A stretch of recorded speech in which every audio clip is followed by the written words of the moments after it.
and this topology of the yarn could be seen as a topology of a circuit, if you think that these yarns are not simply yarns, but are also devices. And here, for instance, is a very simple example of a circuit that can be perform a ring oscillator action. And here again is an example that we have made actually in the Proetex project. This example was made by CEA in collaboration with Sofileta, that is a textile company in France. They simulated, the textile simulated a fabric. They realized the fabrics with, so far not with real transistor yarns, just with normal yarns, but they demonstrated the possibility of really weaving a circuit with a normal textile technology. But, okay, beyond the logic function that are probably not very, are not the most natural application for organic semiconductors, at least so far, because the electronic performances of organic semiconductors are not really comparable now with the inorganic field, so are not really comparable with silicon, for instance.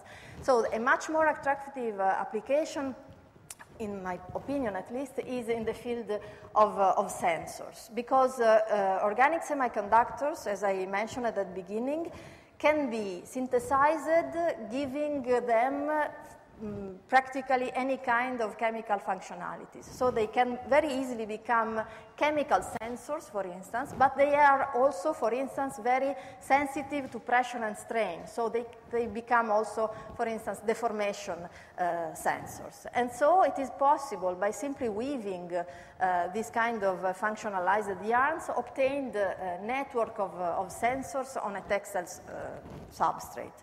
So the idea is, for instance, that of deriving a matrix in which rows and columns are obtained by weaving yarns with all the good properties that one wants to have.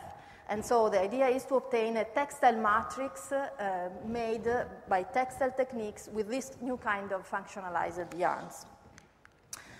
So the possible future application is in the detection of physiological parameters, in the detection of mechanical parameters from the human body.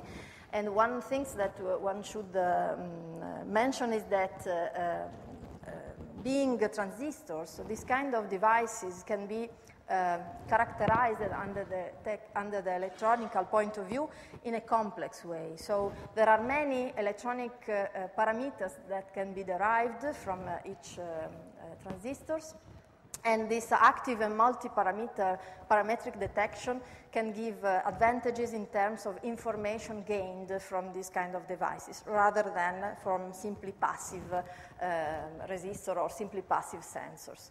And finally, the one other advantage is the flexibility, the mechanical flexibility, the low cost, and so the possibility of making them on large area. That is obviously something that cannot be done in any way for inorganic semiconductors. So, as I mentioned before, the electronic performances of organic semiconductors are continuously improving, but are still very far from the silicon world. But still, already now, given the present performance of this device, of these materials, the monitoring of signals that are relatively slow, as the signals coming out from the body, is already possible.